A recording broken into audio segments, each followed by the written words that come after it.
Pasar algunos conceptos de física 2 y vamos a ponernos de acuerdo en cómo vamos a trabajar en la materia. Lo primero que vamos a ver es algunas definiciones que en algún momento nos pueden llegar a ser útiles, que salen del propio libro. Una es que es una rama. Una rama es un elemento del circuito, cualquier elemento. Este inductor, puedo decir que es una rama, esta fuente, puedo decir que es una rama, esta fuente, o esta resistencia. Otra definición útil es que es un nodo. Un nodo es un punto en donde se conectan dos o más ramas, donde se tocan dos o más ramas. En este caso, por ejemplo, tenemos este nodo que incluye a este cable y este cable.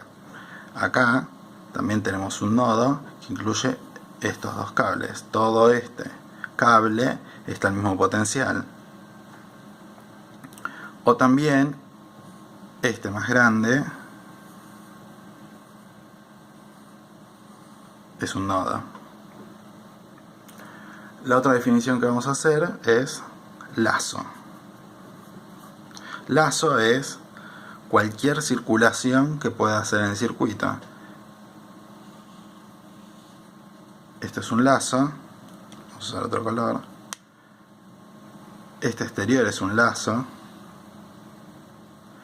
Este es un lazo. Y este circuito tiene 1, 2, 3, 4, 5 lazos.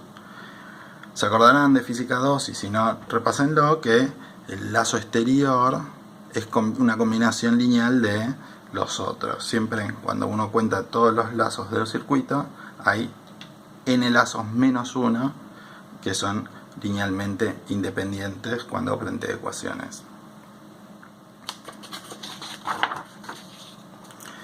Vamos a hablar de la ley de corrientes de Kirchhoff. La ley de corriente de Kirchhoff viene de plantear la conservación de la carga. Si yo tengo en un nodo un punto donde se unen varios lazos y me fijo, planteo la condición de conservación de la carga en el cual no puedo acumular ni perder carga en este nodo, voy a tener que, si defino corrientes y 1, y 2, y 3, voy a decir que la sumatoria de corrientes entrantes y 1 entrantes es igual a la sumatoria de corrientes salientes.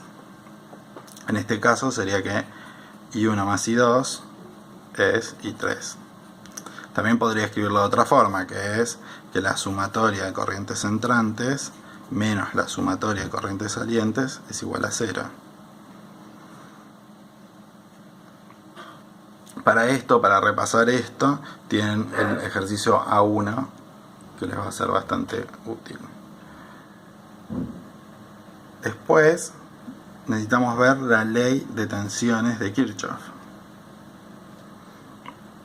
Esta sale de el planteo de conservación de la energía.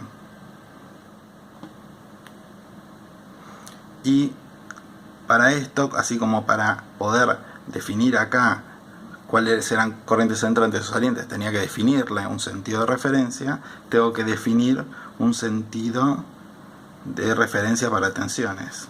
Por ejemplo, vamos a hacer esto. Te voy a poner más o menos B1,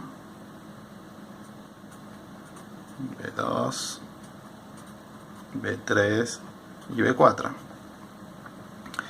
Y lo que decíamos en la ley de tensiones de Kirchhoff es que la sumatoria de subidas de potencial es igual a la sumatoria de bajadas de potencial. Para poder decidir qué es una subida y qué es una bajada de potencial, tengo que, sí o sí, establecer un sentido de referencia de circulación en lo que voy a hacer.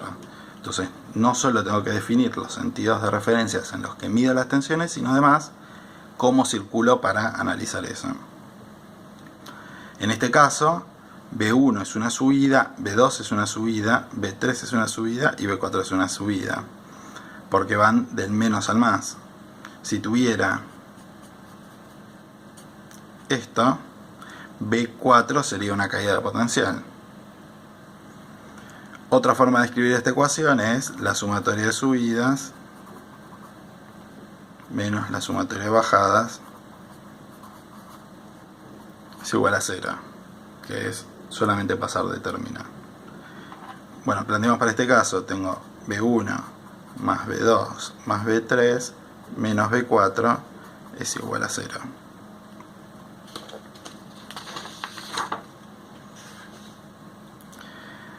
Otra cosa que tenemos que repasar es la ley de Ohm.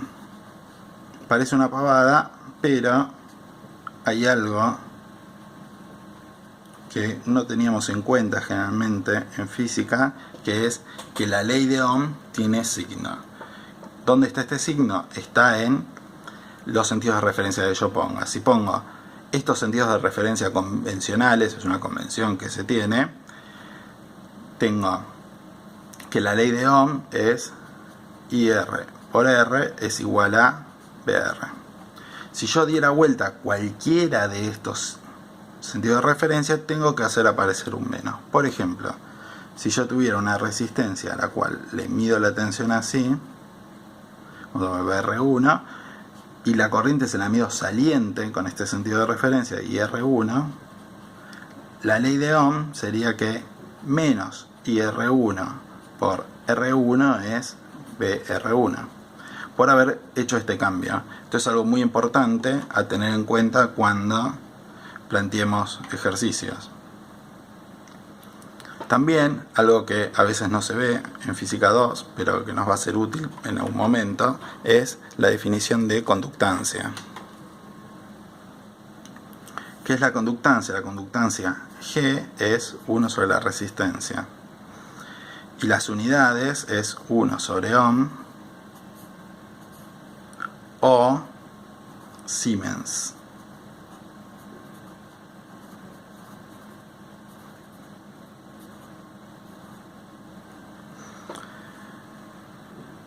Cuando usamos conductancias nos queda que para este mismo sentido de referencia B1 y 1 R1, vamos a hacer R1 y R1, para la conductancia nos queda que B R1 por G1 es 1 sobre R1 es I R1.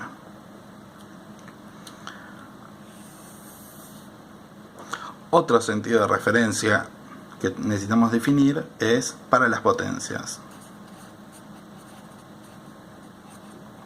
Si yo tengo un elemento, no importa qué elemento, por eso dibujo una papa, tengo una tensión medida así, una corriente medida así, de vuelta fíjense que usamos la misma convención. La potencia decimos que es B1 por I1. De nuevo, cualquier sentido de referencia que yo cambie de esto, voy a tener que hacer cambiar el signo. O sea, si mido la tensión para afuera, es un menos. Y si cambio la tensión, es otro menos. Por lo cual, fíjense que es lo mismo, porque tenemos la corriente entrante por el borde más, como en este caso.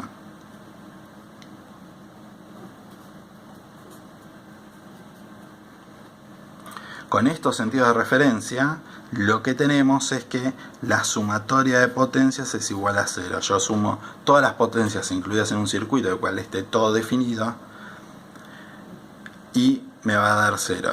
Por aplicar este sentido de referencia. Si aplico otro tipo de sentido de referencia, como se aplica en dos temas más adelante, vamos a tener el problema de que no nos da 0 y se hace otra cosa. Pero si mantenemos estos sentidos de referencia, nos va a dar 0 la suma de potencias.